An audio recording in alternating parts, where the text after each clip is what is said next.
Muy bien, pues vamos a orar para que el Señor nos ayude, nos guíe mientras estudiamos su palabra. Padre, queremos darte muchas gracias porque tú eres fiel, Señor, y podemos venir a ti. Sabemos que tú nos escuchas, tú nos ayudas y tú nos enseñas. Y esa mañana mientras estudiamos tu palabra, queremos pedirte que tu Espíritu Santo, Señor, vaya tratando con nuestro corazón. Que tú abras nuestros oídos, que tú nos des un corazón abierto para escuchar tu voz, para escuchar aquello que quieres hablarnos, Señor, y que tú nos transformes por medio de tu palabra. Señor, te damos muchas gracias porque sabemos, Padre, que tú quieres hacernos más como tú. Y en este día, Señor, te damos gracias porque sabemos que tú eres fiel para completar esa obra que comenzaste en cada uno de nosotros. Muchas gracias, Padre. Amén. El día de hoy vamos a estar viendo el capítulo 9 y 10 del libro de Oseas. Y le pusimos como título el castigo para un corazón dividido. ¿Cuál es el castigo para un corazón dividido? Y vamos a estar viendo dos capítulos, es mucho material, vamos a estar leyendo verso por verso.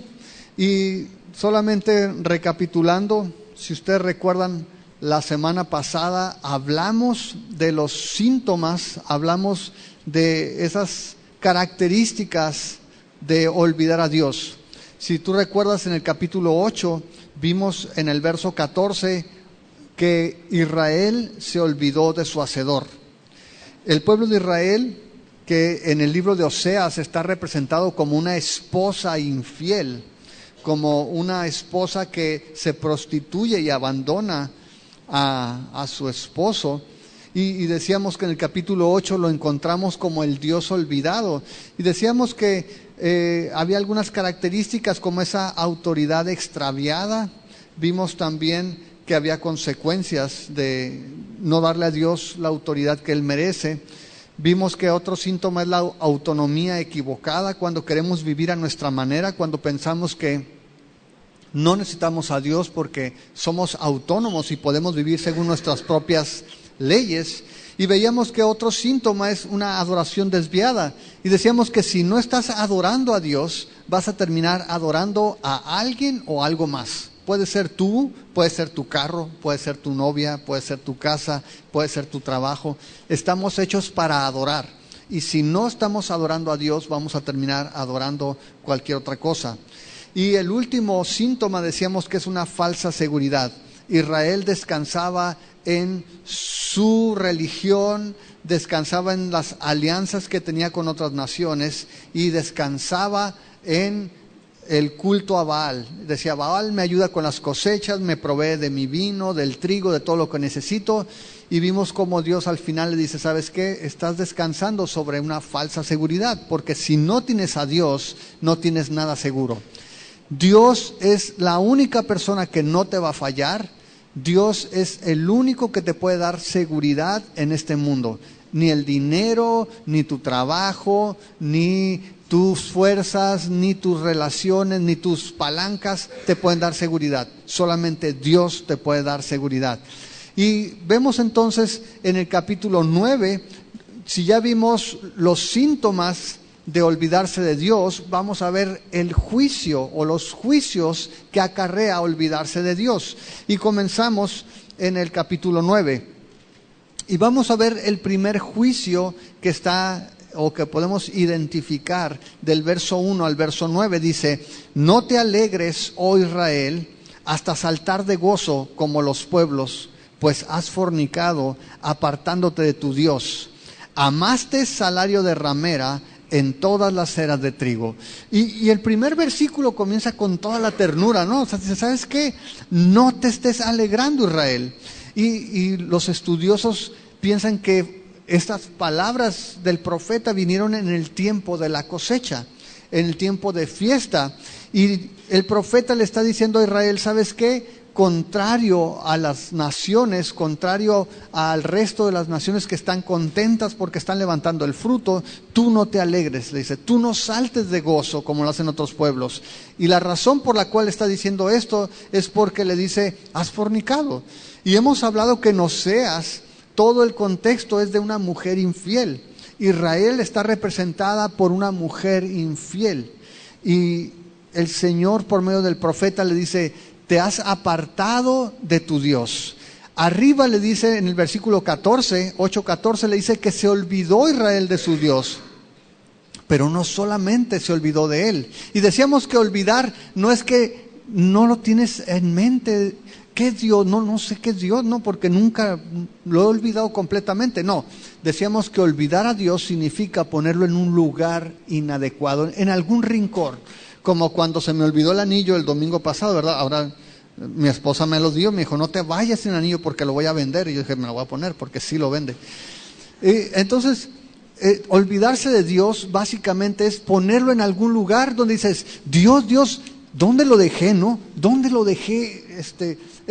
No lo tienes presente, no lo tienes a la mano. Olvidarse de Dios básicamente significa que Dios no es relevante en este momento para ti. Pero dice allí en el versículo 1 que no solamente hizo eso Israel, no solamente se olvidó de su Dios, sino que ahora dice que se ha apartado de su Dios. Y el primer juicio que vemos aquí es el juicio de la dispersión. Dios le dice: ¿sabes qué? Van a venir consecuencias por olvidarte de tu Dios, van a venir consecuencias por apartarte de tu Dios. ¿Y cuál es la razón por la cual se aparta? Dice allí: amaste salario de ramera en todas las eras de trigo. Y lo dice de una manera tierna, ¿no? Además, te gustó que te pagaran como una prostituta, literalmente lo que está diciendo. Y acuérdense que el delito del pueblo de Israel, el pecado del pueblo de Israel, es que se habían prostituido espiritualmente tras otros dioses, tras Baal específicamente. Un dios que era adorado por otras naciones, no por Israel, pero que Israel adoptó como su propio Dios. Entonces tenían a Jehová, al Dios que los había rescatado de Egipto, al que los había hecho su pueblo, pero decían: todos aquí tienen otro Dios y ayuda en las cosechas. Este Dios te ayuda para que el trigo nazca bien, unos elototes cuando no haces tus cultos a Baal, te da hijos. Entonces adoptaron a Baal como su Dios, y dice que su salario era el salario como una prostituta en todas las eras de trigo. ¿Por qué? Porque todas las fiestas donde se cosechaba, en el tiempo de la siega, había cultos a Baal, había adoración a Baal, y estos incluían inmoralidad sexual. Hemos hablado de que había sacerdotisas o prostitutas sagradas, donde la gente iba y pagaba sus votos, de tal manera que Dios está reclamando al pueblo de Israel el haberse prostituido y buscar obtener esos beneficios de adorar a Baal. Luego le dice allí en el verso 2: la era y el lagar no los mantendrán y les fallará el mosto. Y esta es la ironía, porque el pueblo de Israel quería tener buenas cosechas. El pueblo de Israel quería garantizar que hubiera vino, que hubiera trigo. Y entonces Dios le está diciendo: ¿sabes qué? A pesar de lo que estás haciendo, te voy a mostrar que Baal no te puede dar esas cosas. De tal manera que en el verso 2 le dice: te va a fallar el trigo, te va a fallar la uva, no vas a tener vino. El mosto es el vino nuevo. Y le está diciendo: va a venir un resultado opuesto a lo que estás esperando. Es más, estos primeros versículos de alguna manera están dando reversa a las bendiciones de Dios. Si tú vas un poquito adelante al libro de Joel, ahí adelantito, después de Oseas está Joel. Ve al capítulo 2, por favor. Y mira lo que dice el verso 23.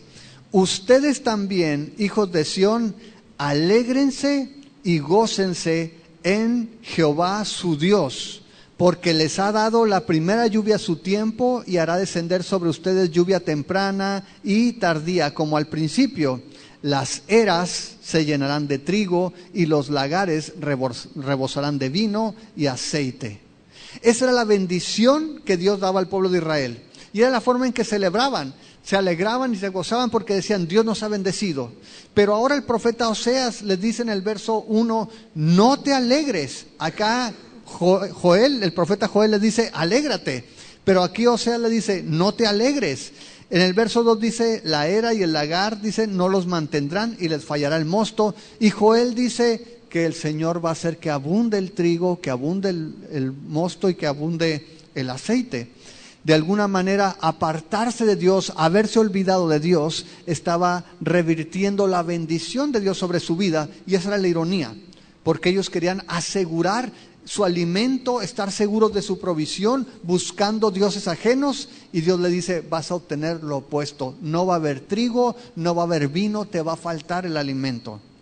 Luego dice allí en el verso 3, no quedarán en la tierra de Jehová, sino que volverá a Efraín, a Egipto y a Asiria, donde comerán vianda inmunda.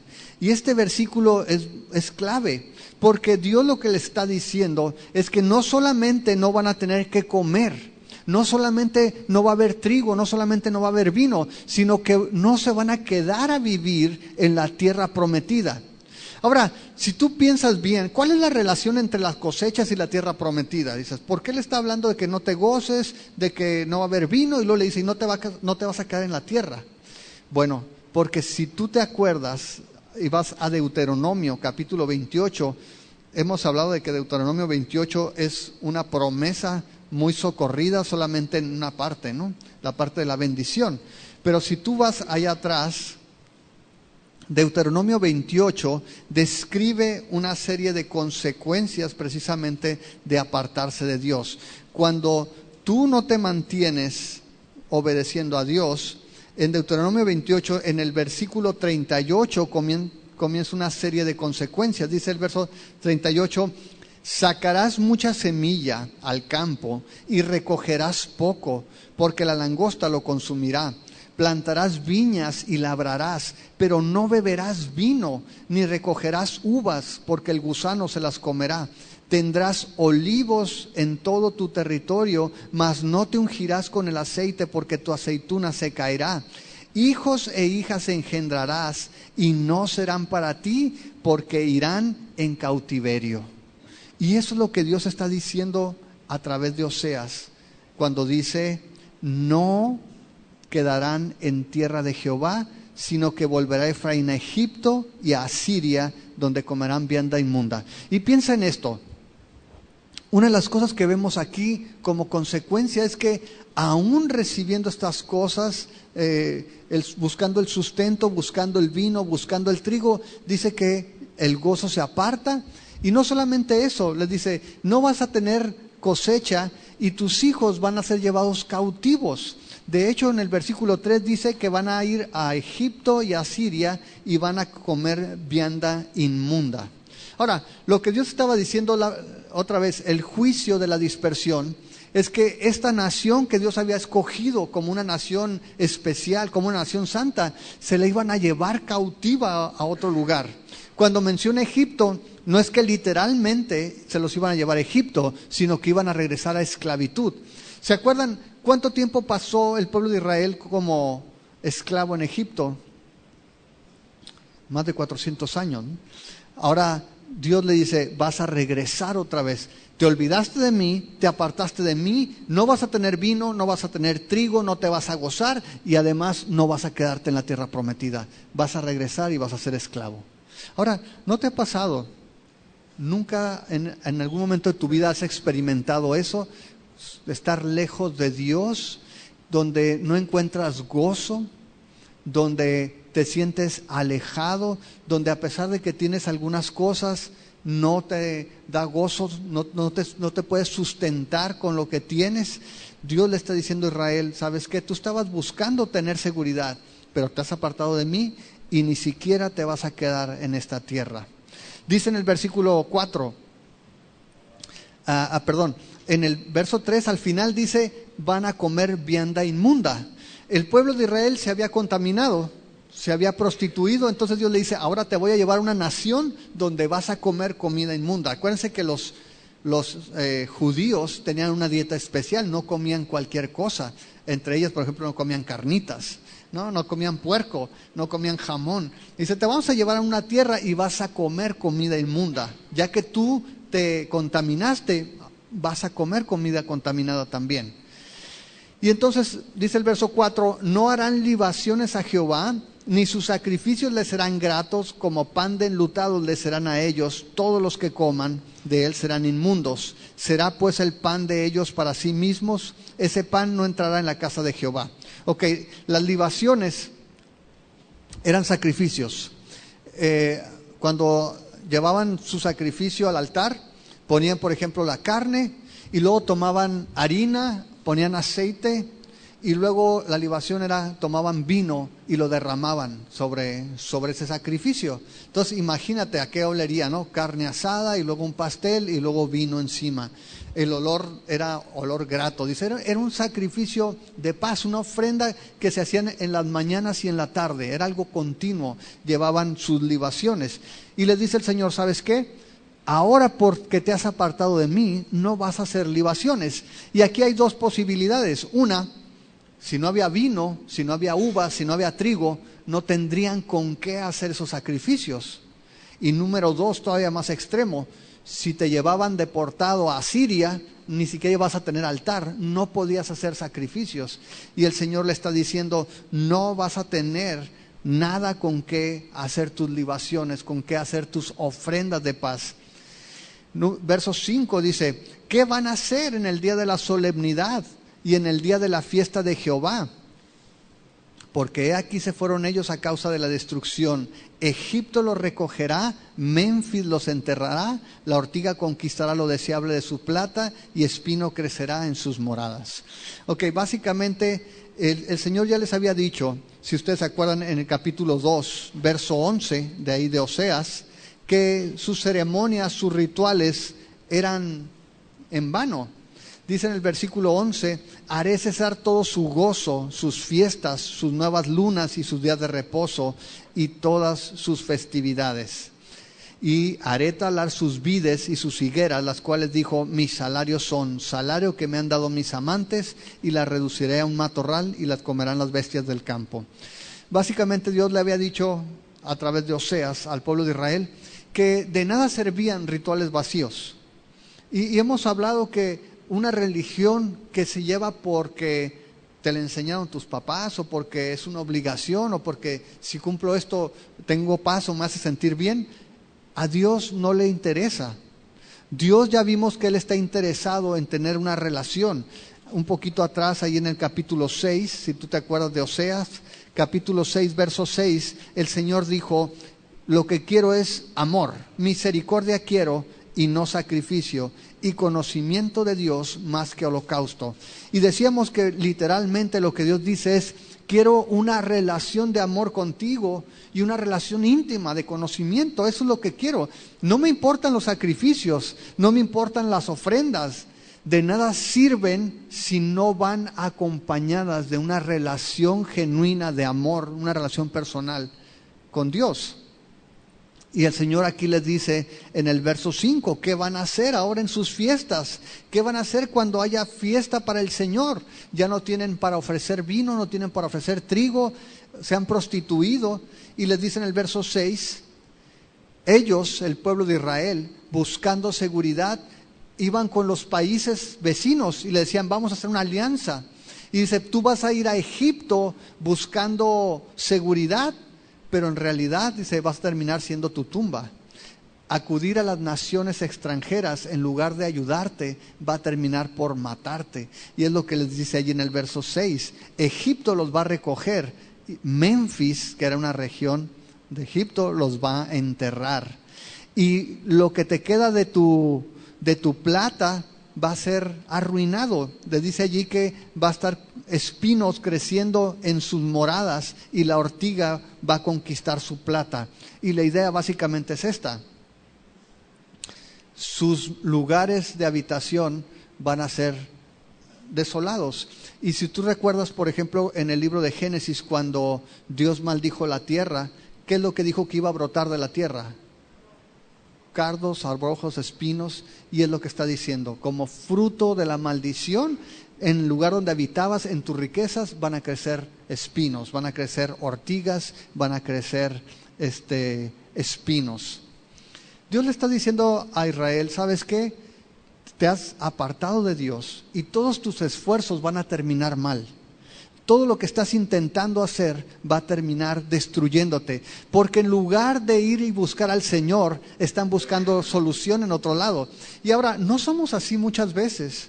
Cuando tenemos problemas, cuando estamos pasando por situaciones difíciles, corremos a buscar a medio mundo antes de buscar a Dios. Y aquí el Señor les está diciendo, tú estás yendo a las naciones, pero allí vas a morir. ¿Por qué? Verso 7. Porque vinieron los días del castigo, vinieron los días de la retribución, e Israel lo conocerá. Necio es el profeta, insensato es el varón de espíritu, a causa de la multitud de tu maldad y grande odio. Ok, ese pasaje, si tú lo lees así, no es tan claro. Da una idea un poco vaga de lo que quiere decir. Por eso traigo aquí la Nueva Traducción Viviente, que nos da una idea más clara acerca de lo que está diciendo. Básicamente la idea es que el pueblo de Israel se ha vuelto hostil hacia sus profetas. Y lo que está diciendo allí es en el verso 7. Dice, de Samaria, es en el verso 7. Dice, vinieron los días del castigo, vinieron los días de la retribución.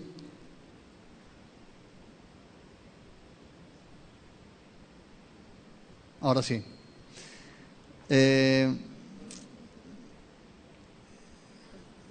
Ha llegado la hora del castigo de Israel, ha llegado el día del pago merecido. Pronto Israel se dará perfecta cuenta de esto. A causa de tu gran pecado y hostilidad, dices, los profetas están locos y los hombres inspirados son necios. Es decir, está hablando de la condición de Israel en ese tiempo, donde menospreciaban a los profetas, donde alguien que llegaba a hablarle de parte de Dios decían, estás loco tú. Y mira cómo, en qué extremo estaban. Verso 8, te lo voy a leer de la Nueva Traducción Viviente. El profeta es un centinela sobre Israel, para mi Dios. Sin embargo, donde quiera que va, le tienden trampas. Hasta en la casa de Dios enfrenta hostilidades. Es decir, el pueblo de Israel ahora se había vuelto en contra de los hombres de Dios y donde quiera, dice, le tendían trampas. Aunque lo que dice Reina Valera también aplica. El profeta es lazo del cazador en todos sus caminos. Porque la palabra que daba el profeta no era una palabra agradable. Les ponía una trampa al pueblo de Israel, les estaba dando o hablando de juicio continuamente. El punto básicamente es que en Israel en esta época estaban ya en contra de los profetas, no querían escucharlos, los veían como locos. Y dice en el versículo 9, llegaron hasta lo más bajo en su corrupción, como en los días de Gabaa. Ahora se acordará de su iniquidad, castigará su pecado. Ahora, ¿qué pasó en los días de Gabaa? No tenemos tiempo para leerlo todo, pero si tú vas en tu casa, lees Jueces 19, vas a ver qué pasó. Yo te lo voy a platicar rápidamente. Habla de un levita que tenía una concubina que le fue infiel al levita y que lo abandonó. Y habla que este levita fue a buscar a su concubina, llegó a la casa de su suegro donde estaba, le dijo, ¿sabes qué? Le habló, dice, a su corazón, la volvió a enamorar, le dijo, vámonos, ándale, yo te extraño, aunque me hayas sido infiel, quiero que regreses conmigo. Y el suegro se alegró tanto de que este hombre viniera de tan lejos por su hija, que lo había engañado, que le dijo, no te vayas, vamos a hacer fiesta. Y vieron el partido de fútbol y estuvieron bebiendo, y le dijo, ya es noche, ¿sabes qué? Quédate a dormir aquí. Y al otro día, ahora sí ya me voy, suegro. Le dice, no, ¿sabes qué? La verdad estoy bien contento. Hacemos una carnita en la tarde y quédate, hombre. Se queda, se hace noche, le dice, ya quédate a dormir, ya es noche. Y pasaron varios días así. Uno de esos días ya le dijo, ¿sabe qué, suegro? Ya la neta, ya me quiero ir, no he ido a trabajar, no me van a correr. Le dice, ¿sabes qué? Ya me voy, suegro, le da gracias por todo. Se va, lleva a su concubina, va con su siervo. Y resulta que se les hace tarde en el camino y empieza a oscurecer. Y le dice, ¿sabes qué? Ya es noche, vámonos a alguna ciudad. Y le dice el levita, no voy a ir a ninguna ciudad que no sea de judíos. entonces vamos a Galaad y ahí vamos a llegar al Holiday Inn. Y llegan a Galaad y resulta que se sientan en la plaza porque nadie los recibe. Y cuando están sentados allí, dice que un hombre anciano llega, los ve a este extraño y le dice: ¿qué estás haciendo aquí? Y dice: pues fíjate que vamos de pasada, pero no hubo nadie que nos hospedara, entonces pues aquí estamos en la plaza. Este hombre no los conocía, anciano le dice: váyanse a mi casa, yo les voy a dar posada, yo te voy a dar descanso, yo te voy a dar cena, yo me voy a hacer responsable de ustedes. Llegan, cenan, están comiendo y todo allí en su casa, y de repente dice que llegan hombres malvados de la ciudad de Galaad y empiezan a tocar la puerta y le dicen: viejo, abre la puerta, preséntanos a ese amigo que tienes allí. Y dicen una frase que en la Biblia tiene una connotación diferente, dice: queremos conocerlo. Y esa frase es la misma que usan los hombres de Sodoma y Gomorra. Básicamente dicen: pues queremos abusar de él, ¿no? Pero como en buen plan, ¿no? Queremos abusar de él, dice: sácalo. Y este hombre le dice: hermanos, no me hagan eso porque este hombre está bajo mi cuidado, es mi responsabilidad. ¿Cómo van a hacer ustedes esa infamia? Y en esa época, para que te des una idea del contexto de la perversión, están haciendo referencia a la situación tan extrema que había. Este hombre dice: no hagan eso, hermanos, aquí tengo una hija y aquí está la concubina de él, para que hagan lo que quieran con ella. Y este levita buena onda dijo: ahí les va, y sacó a la concubina, ¿no? y cerró la puerta. Y a su concubina dice que todo el pueblo abusa de ella y la dejan a la entrada de la casa de este hombre. Así que en la mañana se levanta el levita, sale, encuentra a la mujer tirada y le dice: vámonos. La mujer no responde, estaba muerta. Se la lleva y lo que hace es que la corta en pedazos y la manda a todas las tribus de Israel. Y el pueblo de Israel dice: ¿qué es esto que está pasando? Esta maldad tan extrema. Y hablando con este hombre dice: esto hicieron los hombres de Galaad. Y entonces todo el pueblo, el resto de las tribus, Galaad básicamente era una tribu, se juntan y van contra esa ciudad y acaban con todos los hombres. Esa es la situación con la que está comparando el profeta Oseas al Israel de ese tiempo. Dice allí en el verso 9: llegaron hasta lo más bajo en su corrupción, como en los días de Gabaá. Ahora se acordará de su iniquidad y castigará su pecado. Esa es la condición en que estaba el pueblo. Era una condición extrema, era una maldad extrema. Y Dios le dice: ¿sabes qué? Va a haber juicio, va a haber juicio. El Señor básicamente le está diciendo: no te vas a saciar con nada, por más que le busques, por más que lleves a Baal, por más que hagas sacrificios, no te vas a saciar con nada. Es más, tus rituales vacíos no van a servir, ni siquiera vas a tener para hacer tus sacrificios vacíos. Nada te va a dar el gozo que solamente Dios te puede dar. Y eso para nosotros debe ser una lección, amados, porque nosotros a veces podemos estar buscando el gozo fuera del Señor. Podemos estar apartados de Dios y buscando el gozo que en ningún lado vamos a encontrar. El segundo juicio viene de los versos 10 al verso 17 y es un juicio de esterilidad. Dice en el verso 10: como uvas en el desierto hallé a Israel, como la fruta temprana de la higuera en su principio vi a vuestros padres. Ellos acudieron a Baal-peor, se apartaron para vergüenza y se hicieron abominables como aquellos que amaron. Ahora, piensa en esto. Imagínate que vas por el desierto. Vas caminando en medio del desierto y de repente te encuentras un montón de vides con uvas. ¿Cómo te pondrías tú en el desierto? No es algo común que encuentres uvas en el desierto. Y el profeta Oseas comienza recordándole a Israel cuál fue la reacción de Dios, cómo es que Dios reaccionó cuando tuvo ese encuentro con Israel. Le dice: cuando Dios te encontró, Israel, fue como si hubiera encontrado uvas en el desierto. Dios se complació en verte, Dios se alegró de encontrarte, Dios disfrutó tenerte cerca. En su juventud, Israel era deleite de Dios. Dice: es como si hubiera encontrado uvas. ¿A cuánto les gustan los higos? Sí, hay algunos que en el desierto, en esta región, los higos, olvídate, son lo máximo también. Y dice, fue como haber encontrado higos, dice allí, como la fruta temprano de la higuera. Hay una fruta, o sea, la higuera da los higos, pero también le llaman brevas, que son las más dulces. Y esas, dice, fue como haber encontrado ese fruto, haber encontrado brevas. Fue lo máximo. Es decir, Dios se deleitó en Israel. ¿Cuál fue el problema de Israel? Lo que está diciendo aquí el profeta, se apartó de Dios. Dice allí en el versículo 10 que al principio Dios se deleitó cuando vio a sus padres, a los padres de estas generaciones.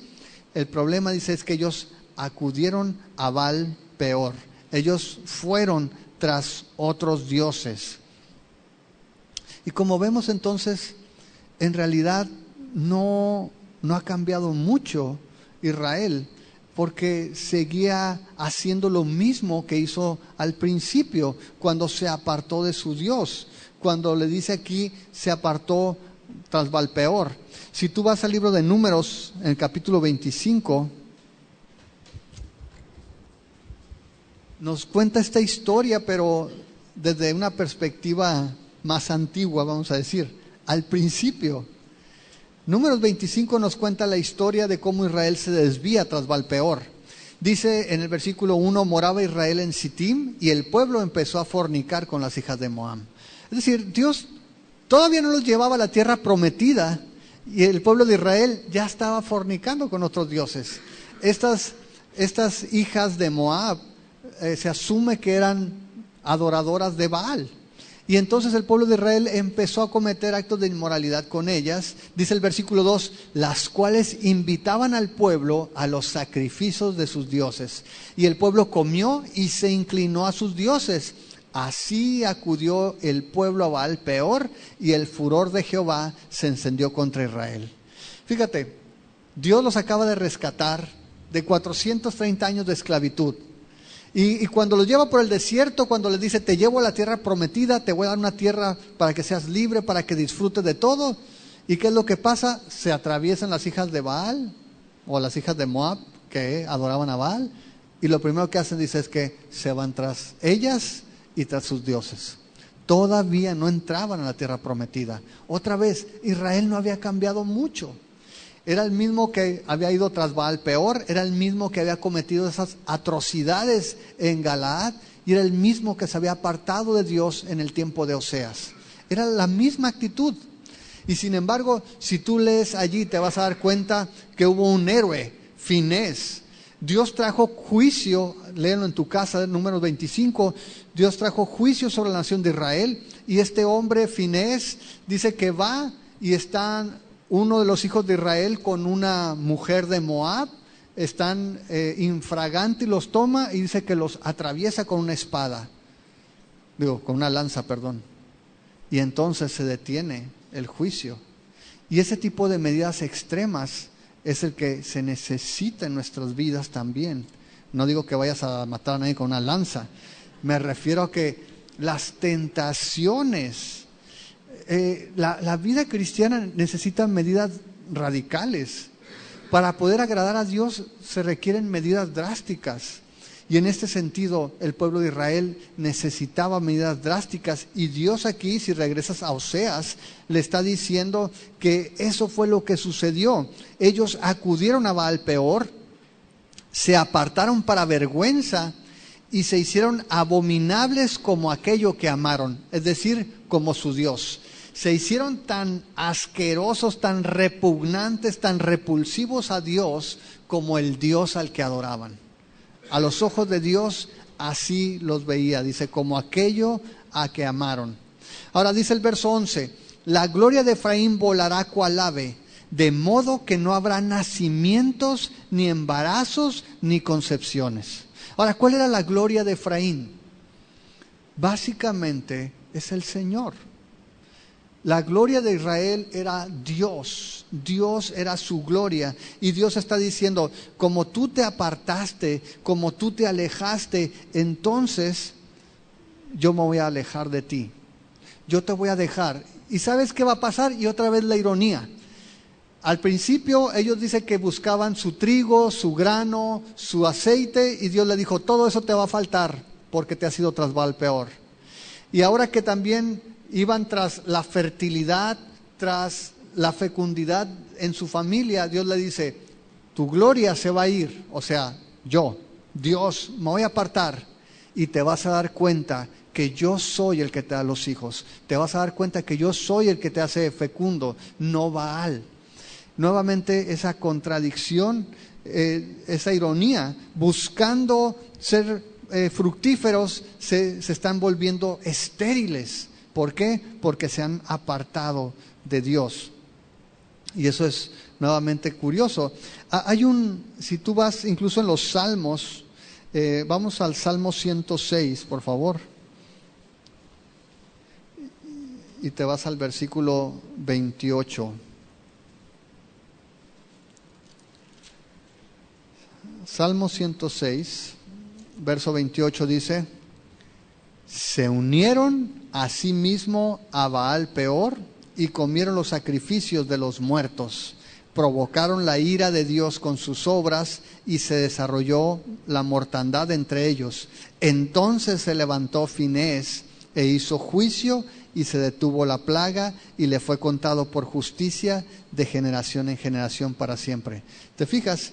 En el Salmo se describe otra vez la actitud de Israel y se pone a Finés como el héroe. Y dice, esto le fue contado por justicia a Finés. Él fue el que detuvo el juicio de Dios. Ahora, si te vas adelante al versículo 36, mira nuevamente lo que hacen. Desde el 5, antes se mezclaron con las naciones y aprendieron sus obras y sirvieron a sus ídolos, los cuales fueron causa de su ruina. Sacrificaron sus hijos y sus hijas a los demonios y derramaron la sangre inocente, la sangre de sus hijos y de sus hijas, que ofrecieron en sacrificio a los ídolos de Canaán, y la tierra fue contaminada con sangre. Ahora quiero que veas esta contradicción. Para que fueran fecundas las familias, sacrificaban hijos. Y Dios le dice, ¿sabes qué? La gloria de Efraín se ha apartado, entonces ya no va a haber hijos, ya no va a haber hijas, ya no va a haber vientres que den a luz. Y eso es lo que dice, como verso 11, como una ave va a volar, de modo que no habrá nacimientos, ni embarazos, ni concepciones. Y si llegaran a grandes sus hijos, los quitaré de entre los hombres, porque ay de ellos también cuando de ellos me aparte. El juicio de Dios sobre Israel, que se había apartado, que se había olvidado de Dios, sin entender que Dios era su gloria. Ahora dice en el verso 13, Efraín, según veo, es semejante a Tiro, situada en un lugar delicioso, pero Efraín sacará a sus hijos a la matanza. Básicamente es una comparación. En Tiro también se adoraba a otros dioses, también se sacrificaban niños, pero lo que le dice a Israel, que en Israel no solamente van a ser sacrificados por los dioses, sino que Asiria va a acabar con sus hijos. Por eso dice que van a ser masacrados. Ahora en el verso 14, dales, oh Jehová, lo que les has de dar, dales matriz que aborte y pechos enjutos. Y esas palabras son curiosas porque si tú lees Nueva Versión Internacional o la Nueva Traducción Viviente, es como que, o sea, se queda como, ¿qué le vas a dar, Señor? ¿Qué le vas a dar? Ya sé, dales, dice en la Nueva Traducción Viviente, oh Señor, ¿qué debería pedir para tu pueblo? Pediré matrices que no den a luz y pechos que no den leche.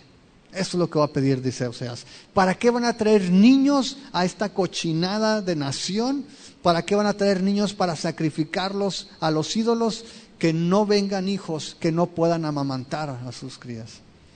Y es la maldición que está viniendo sobre el pueblo de Israel. Ahora, esta maldición otra vez es reversa de una bendición dada por Jacob a José en Génesis 49.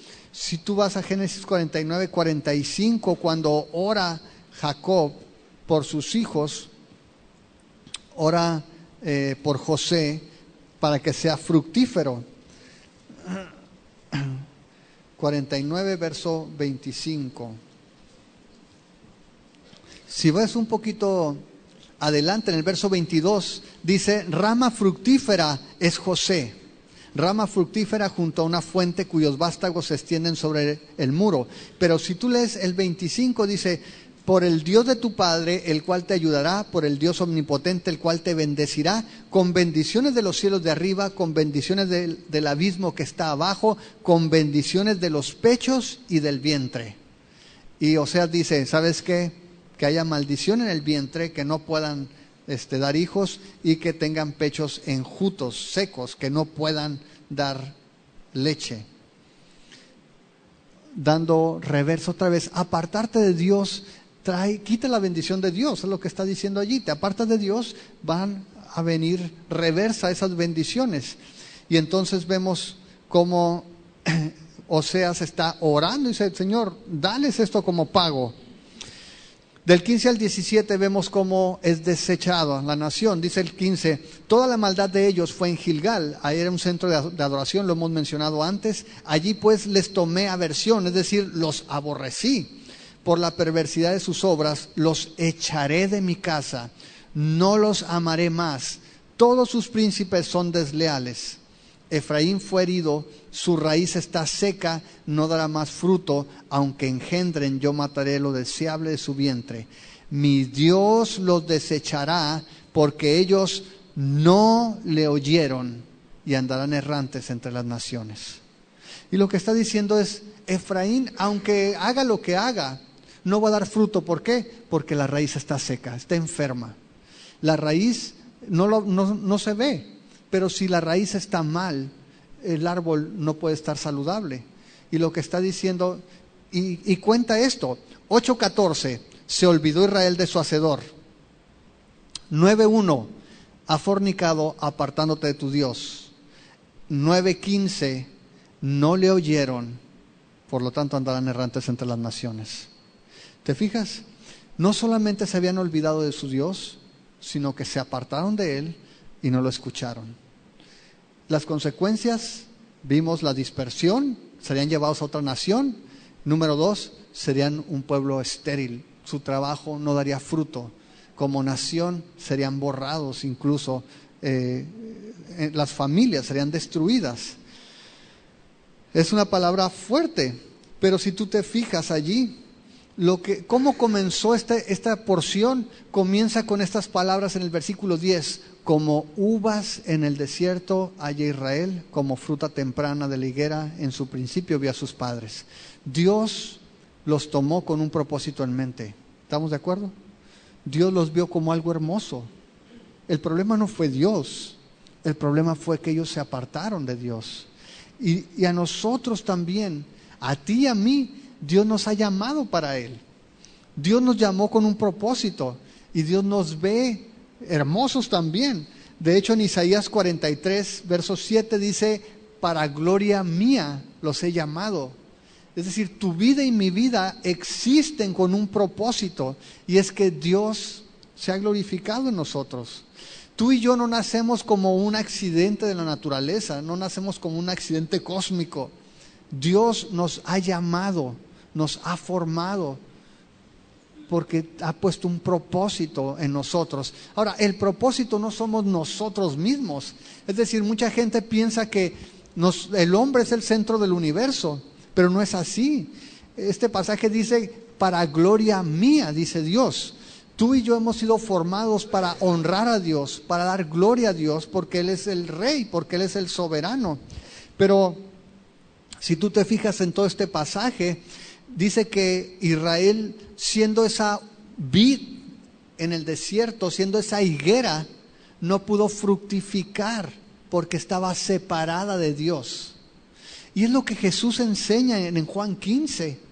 Juan 15 dice que nosotros, si queremos ser fructíferos, si queremos tener una vida que dé fruto, tiene que ser unido a Jesús. No podemos pretender vivir una vida plena, una vida fructífera, productiva, separados de Dios. Dice Jesús: separados de mí, nada pueden hacer. Y Si tú recuerdas, hay un pasaje en Mateo cuando Jesús llega y busca fruto en una higuera y no encuentra fruto. Y Jesús maldice esa higuera. ¿Y qué pasa con ella? Se seca. Israel no había cambiado. No cambió en el Éxodo, cuando salió y fue a buscar a Baal-peor. No cambió en los Jueces, cuando fue este hombre a esta ciudad y fue cometida esta atrocidad. No cambió en esta época del profeta Oseas. Y cuando Jesús regresó, era la misma actitud. Una nación que se empeñaba en vivir, sí en religión, pero lejos de Dios. Nosotros hoy en día, amados, no podemos vivir separados de Dios. Necesitamos estar junto a Jesús, porque Él espera fruto de nosotros y solamente podemos ser fructíferos en Él. ¿Estamos de acuerdo? Por último viene el juicio de destrucción y está en el capítulo 10. Y es curioso porque el capítulo 10 termina con el anuncio de la destrucción de Israel, pero comienza con una paradoja también. Dice el verso 1, Israel es una frondosa viña que da abundante fruto, ¿para quién? Para sí mismo. De hecho, la traducción en otras versiones es como una viña exuberante o una viña con mucho follaje, con mucha hoja, pero no tiene fruto. Aquí el Señor describe a Israel como esa viña sin fruto.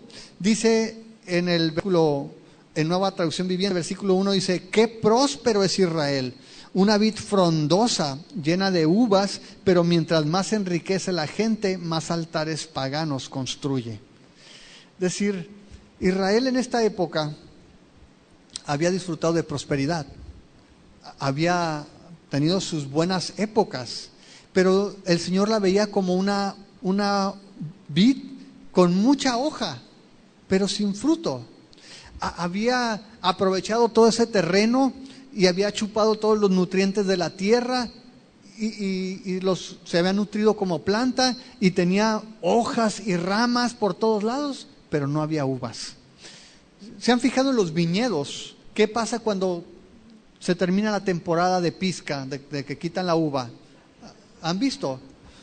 Las cortan y dejan los puros palitos, ¿han visto? Para que no consuma la tierra, para que no toma muchos nutrientes, porque no va a dar uva. Y la dejan bichi, ¿no? Está el puro palito ahí. Pero Dios dice, tú Israel, estás frondosa, pero no tienes fruto. Tienes muchas hojas, estás frondosa, pero para ti. Mira, vamos al Salmo 80, que habla de esta vid, hablando de Israel.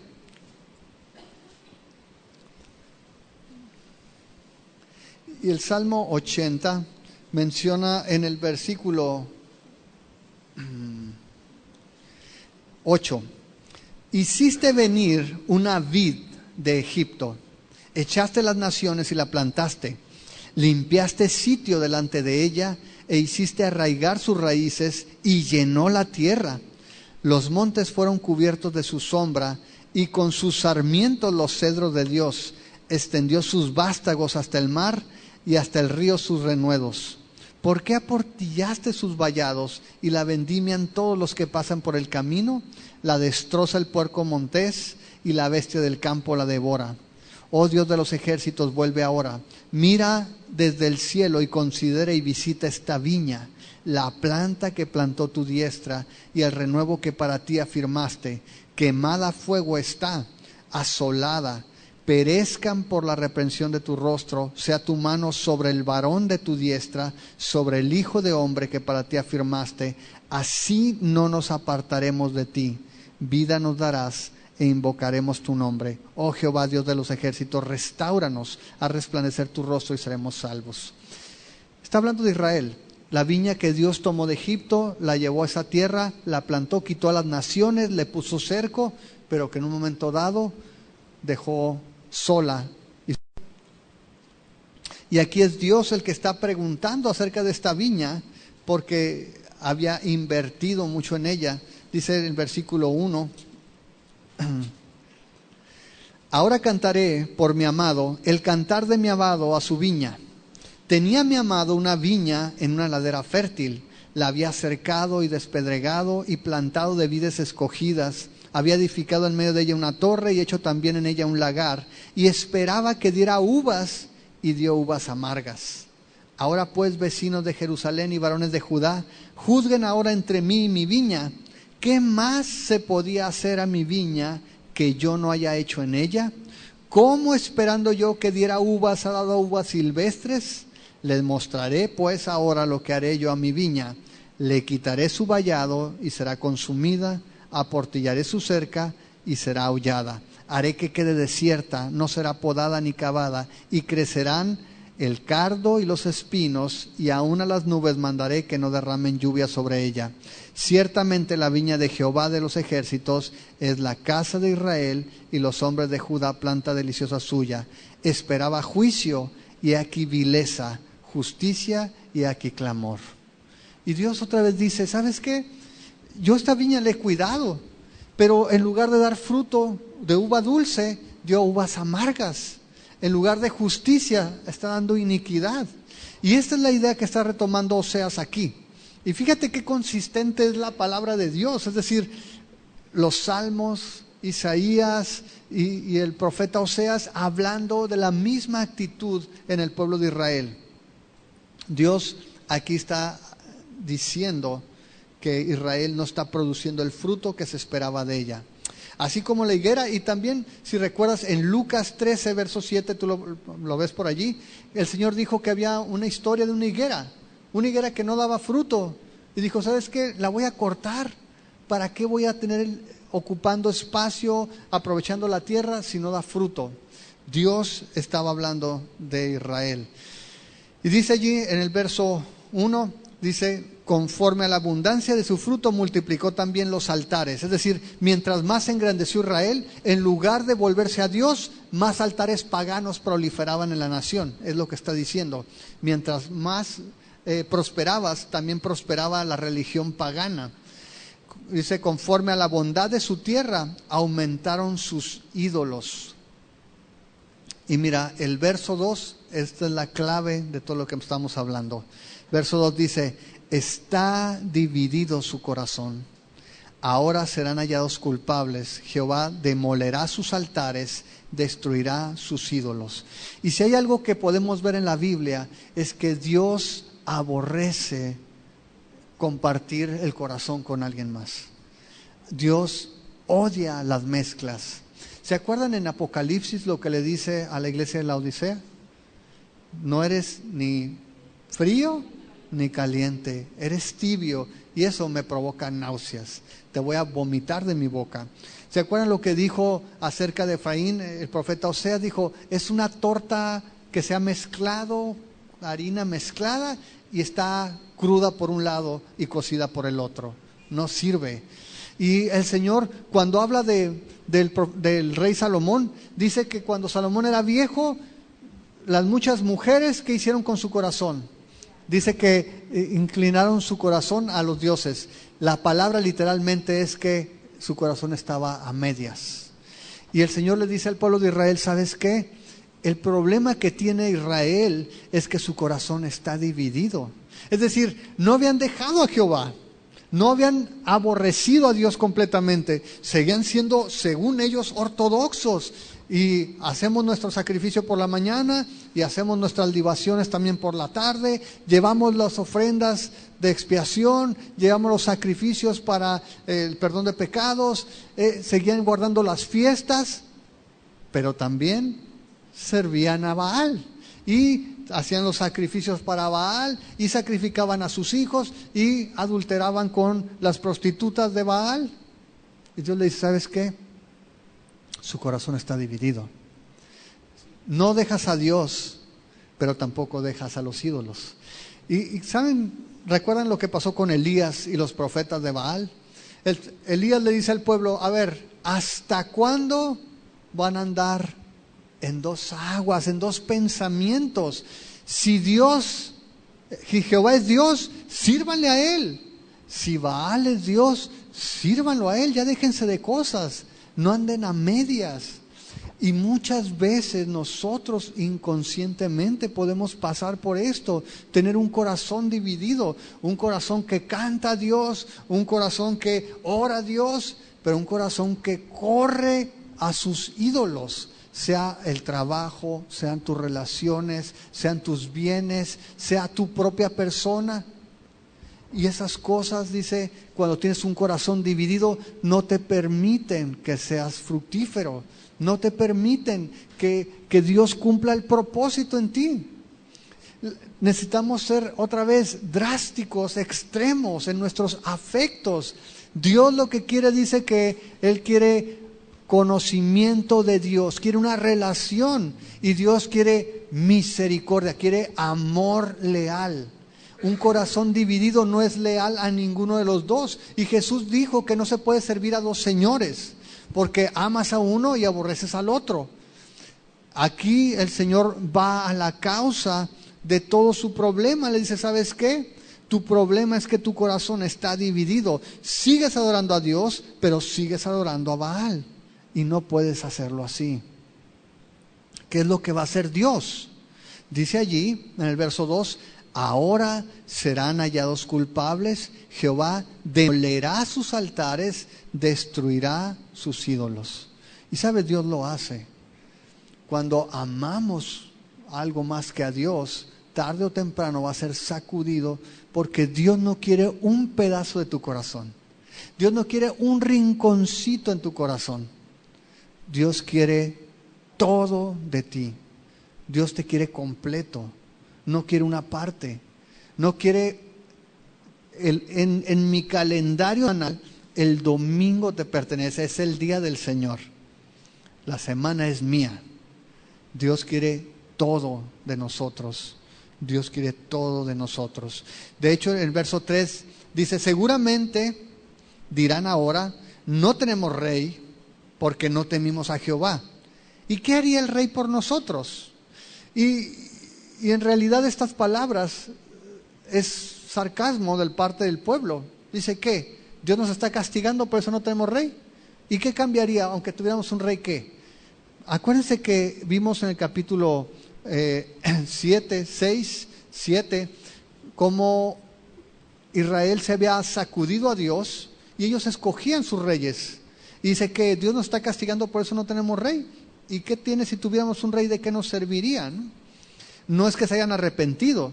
Dice el verso 4, han hablado palabras jurando en vano al hacer pacto, por tanto el juicio florecerá como ajenjo en los surcos del campo. Y literalmente dice, es que Israel como viña es engañosa, es destructiva, dice, solo se sirve a sí mismo y su fruto es hipocresía, paganismo e impiedad. Esa ajenjo es una planta venenosa, es una planta tóxica, y en lugar de que naciera de esa viña uvas, dice que brotaba de la tierra como ajenjo, era tóxico. Dice el verso 5, por las becerras de Betabén serán atemorizados los moradores de Samaria, porque su pueblo lamentará a causa del becerro y sus sacerdotes que en él se regocijaban por su gloria, la cual será disipada. Aún será llevado a Siria como presente al rey Jareb. Efraín será avergonzado e Israel se avergonzará de su consejo. ¿De qué está hablando? Si tú te acuerdas, el rey Jeroboam, cuando se separó Israel de Judá, creó dos becerros de oro. Y dijo, Israel, tú no tienes que ir a Judá al templo. Aquí están tus dioses, inclínate a ellos. Y les dio sus becerros para que ya no fueran a buscar a Dios a Judá. Porque Jeroboam, el rey de Israel, dijo, me van a quitar clientes con el templo los de Judá, entonces mejor creamos aquí nuestros propios templos, nuestros propios ídolos, y que la gente adore a sus dioses aquí. Y dice el Dios, ¿sabes qué va a pasar con tus becerros? Se los van a llevar al rey Jareb, y era el rey de Asiria, y van a ser avergonzados porque hasta tus dioses van a ser entregados al enemigo. Y la idea básicamente, lo que estaba mostrando con esto, es que Dios iba a destruir sus símbolos religiosos para que fueran humillados. Otra vez, de nada te sirvieron tus dioses porque terminaron como regalo del rey de Asiria. Vas a ser avergonzado, vas a ser, dice, Israel se avergonzará de su consejo. Verso 7 habla de su rey, dice: de Samaria fue cortado su rey como espuma sobre la superficie de las aguas. La traducción literal es que el rey estaba como un palito en el mar, no tenía decisión. Los reyes de Israel los quitaban y los ponían y no tenían ninguna autoridad. Dice: tu rey es como si fuera un palito llevado por las olas de un lado a otro.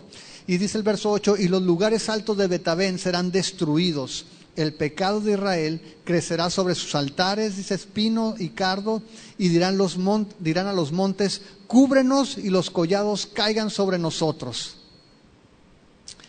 Esas palabras, si tú recuerdas, son mencionadas en Apocalipsis también. Y lo que está diciendo es que una vez que fracasara todos los intentos de Israel, cuando hubiera destruido sus dioses, cuando hubiera destruido su reino, cuando viera que su poder militar no sirve para nada, en lugar de arrepentirse y de volver a Dios, va a pasar lo mismo que dice en Apocalipsis. La gente, en lugar de arrepentirse, mejor va a decir: me quiero morir, no, mátenme mejor para no estar sufriendo. Pero no se van a arrepentir. ¿Sabes? Es lo que dice en Apocalipsis, que en el tiempo de la gran tribulación la gente no va a correr a Dios y se va a arrepentir, va a decir: mejor caigan encima, mátennos.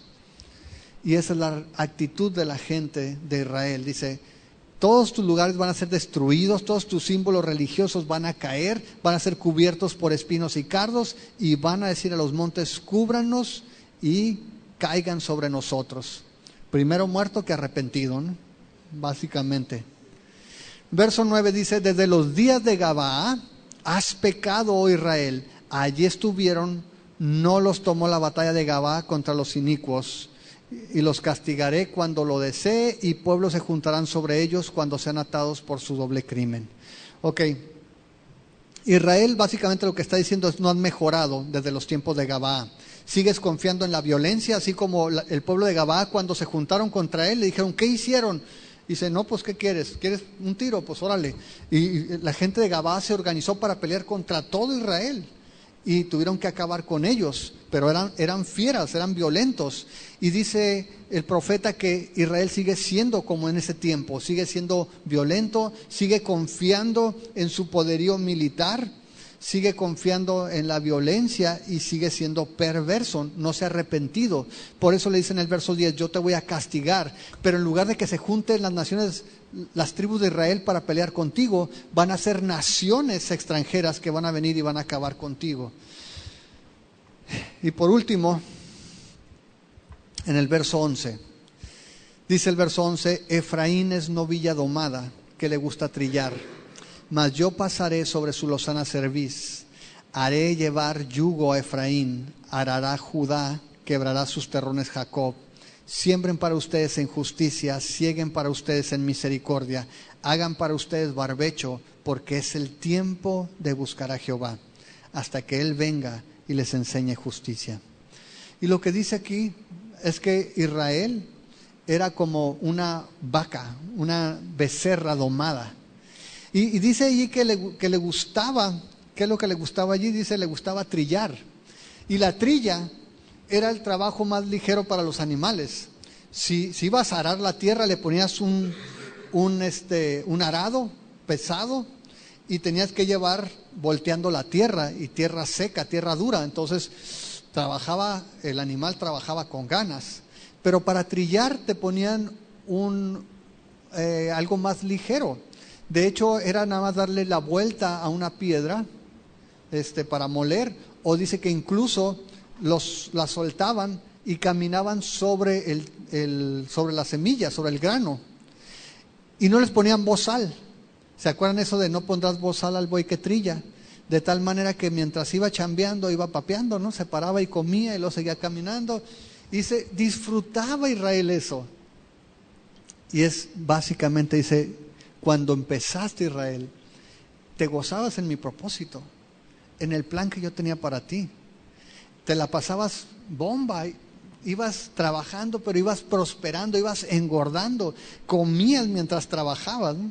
Le dice: esta novilla le gusta trillar. Y el problema es que aprovechó la bendición para volverse contra Dios. Si vas a Deuteronomio 32, en el verso 15, nuevamente Moisés habla de esto. del carácter de Israel. En el verso 15 dice: pero engordó Jesurún y tiró coces. Engordaste, te cubriste de grasa.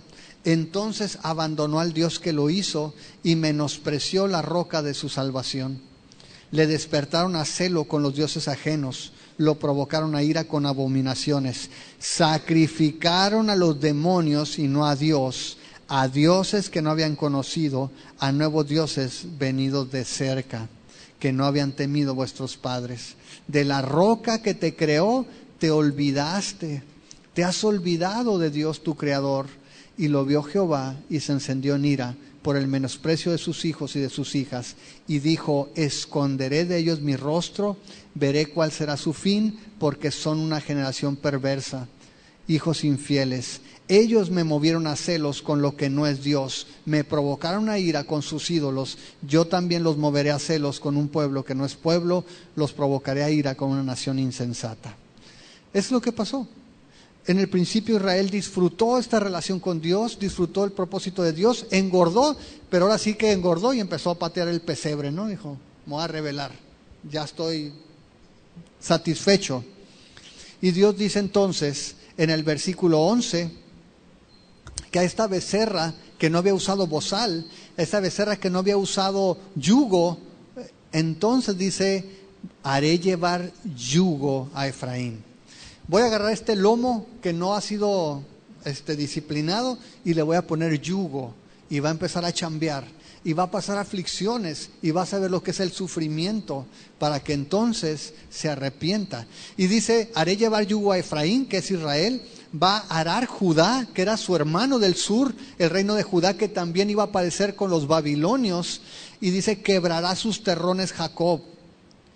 Y entonces dice el verso 12, la invitación del Señor: siembren para ustedes en justicia, cosechen para ustedes en misericordia, hagan para ustedes barbecho, porque es el tiempo de buscar a Jehová hasta que venga y les enseñe justicia. Si tú te acuerdas, el Señor le está dando esperanza. Les dice: sabes que vas a ser humillado, será un tiempo de humillación, pero vas a sembrar justicia, vas a cosechar amor, vas a dar, necesitas que la tierra de tu corazón sea arada, para que entonces pueda venir un fruto de justicia. Gálatas 5:19 en adelante nos habla de la diferencia entre el fruto de la carne y el fruto del Espíritu. Y solamente Dios puede hacerlo, solamente Dios puede cambiar el corazón. La clave de todo esto que hemos hablado es el corazón dividido, pero el remedio está aquí. Dice el versículo 12: el tiempo es el tiempo de buscar al Señor. Es el tiempo de buscar al Señor. Y amados, esta mañana esa es la pregunta: ¿estás buscando al Señor? ¿Estás buscando al Señor no con medio corazón, con todo tu corazón? ¿Estás yendo tras Dios en exclusiva, o hay parte de tu corazón para Él, parte de tu vida para Dios, parte de tu tiempo para Dios, parte de tus bienes para Dios, parte de tus talentos para Dios, pero parte para ti, parte para tus ídolos, parte para otros dioses? ¿Estás buscando al Señor? Solamente Dios puede hacer que nuestro corazón duro sea cambiado en un corazón de carne. Y piensen esto: Jesús dijo que nosotros, si queríamos descansar, teníamos que acercarnos a Él. ¿Y qué dijo Él? Que nos iba a poner un yugo que es suave y una carga que no es pesada. Pero tú y yo no podemos andar como esta vaca sin bozal, no podemos andar como becerros corriendo por todos lados. Tú y yo, otra vez, el Señor nos ha llamado con un propósito y tenemos que deleitarnos en Él. Y el Señor dice que cuando pone su carga sobre nosotros, cuando pone su yugo en nosotros, es que encontramos el descanso para nuestra alma. Podemos buscar el gozo, como el pueblo de Israel, en muchas cosas. No lo vamos a encontrar sino en el Señor. Podemos, como ellos, crecer y pretender que somos fructíferos, pero nunca vamos a dar fruto que valga la pena alejados del Señor. Solamente en Jesús podemos dar fruto. Y al igual que esta vaca, solamente cuando nos ponemos el yugo del Señor es que podemos descansar en nuestra alma. Solamente con un corazón rendido al 100% al Señor es que vamos a poder cumplir el propósito de Dios. Dios aborrece las mitades, Dios detesta las mezclas, Dios quiere todo de ti y de mí. Dios nos quiere completos para Él.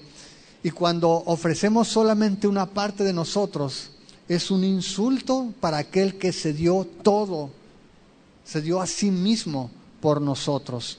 Ahora, esto involucra fe. Y cuando hablamos de fe, amados, y esa es la parte, yo no dudo que todos los que estamos aquí de alguna manera estemos buscando a Dios. Pero el punto es que Dios quiere todo, porque cuando estamos con todo, eso involucra pasión. Eso involucra entusiasmo. Eso involucra celo por Dios. No queremos ser pasivos, no queremos estar a fuerza. Estamos aquí porque queremos servirle al Señor, porque Él es el único Dios y porque nuestro corazón no queremos que esté dividido. Queremos sembrar en Él para poder cosechar esa justicia que solamente Él nos puede dar. ¿Sí queda claro? Oramos.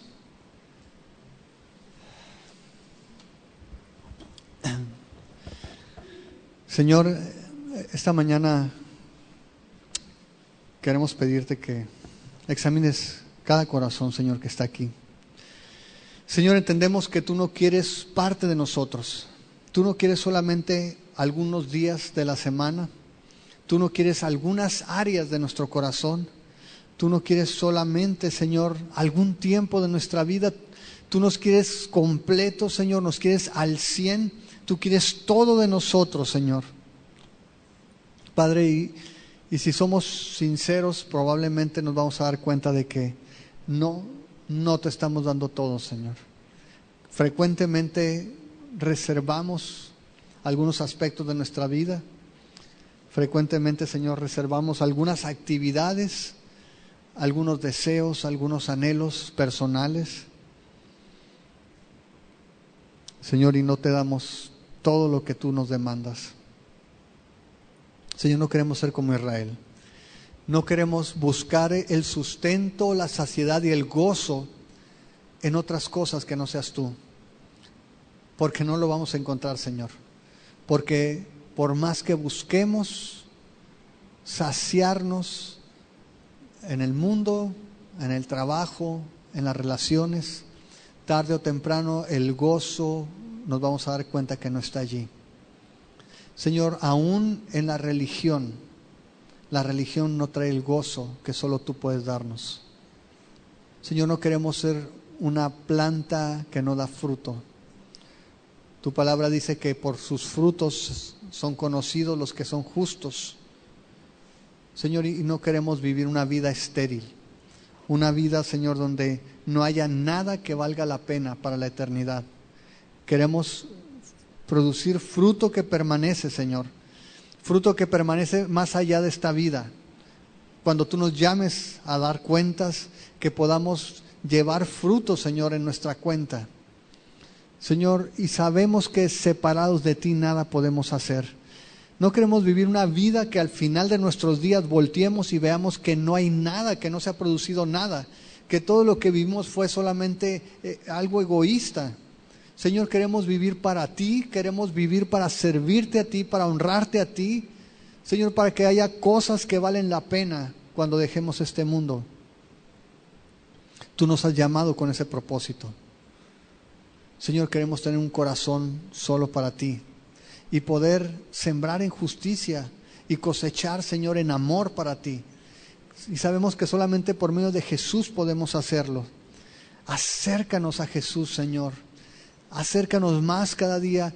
Señor, atráenos con esos lazos de amor, con esas cuerdas, Señor, para que podamos acercarnos a ti. Tu palabra dice, Señor, que tú lo hiciste con Israel, con cuerdas humanas los atraje con cuerdas de amor. Señor, y tú fuiste como padre para ellos. Señor, que hoy en día nosotros no seamos desleales como Israel, que no seamos rebeldes a tu llamado, que podamos acudir a ti y gozarnos en ti, Señor, porque hoy es el tiempo para buscar a Dios. Hoy es el tiempo, Señor, hoy que estamos vivos, hoy que podemos decidir, hoy, Señor, que tenemos la capacidad para escogerte, que podamos buscarte, Señor, y que tú nos